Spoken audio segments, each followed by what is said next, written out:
Bismillahirrahmanirrahim. Assalamualaikum warahmatullahi wabarakatuh.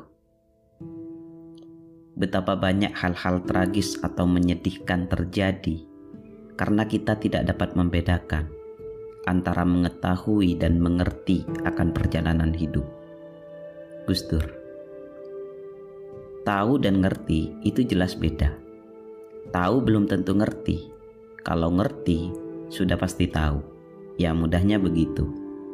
Nah, masalahnya sekarang ada begitu banyak orang yang hanya tahu saja sehingga sok tahunya tinggi.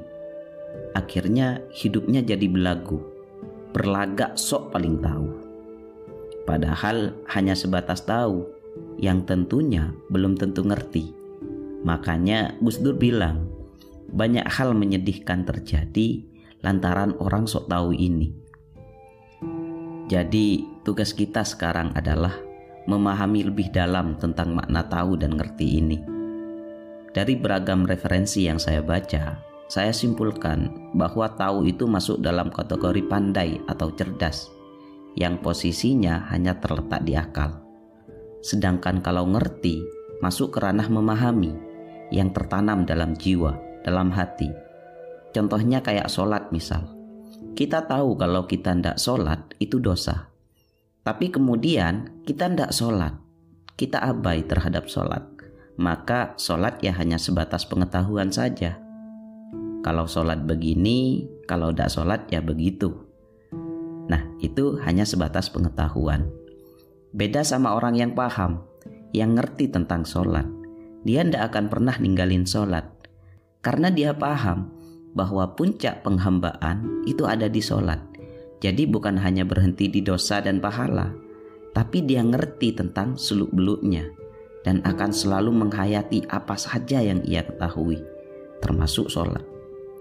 Makanya sekali lagi, banyak hal tragis dan menyedihkan terjadi karena hanya berakhir di pengetahuan saja. Jadi tidak usah heran kalau ada orang pinter tapi hidupnya suka minteri, suka ngakali, suka nipu. Kenapa? Ya sekedar pinter saja, tapi tidak memahami.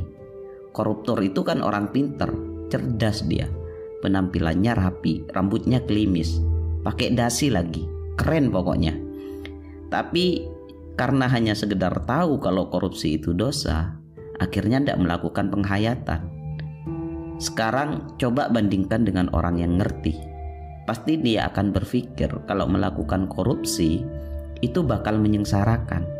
Akan ada banyak orang yang kesulitan. Akan tetap ada orang-orang yang lapar. Bahkan sampai pada kematian.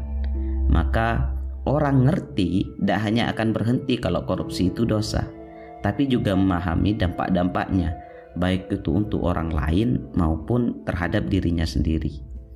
Jadi ayo pahami setiap pengetahuan yang kita tahu, biar hal-hal tragis dan menyedihkan tidak terjadi dalam hidup kita.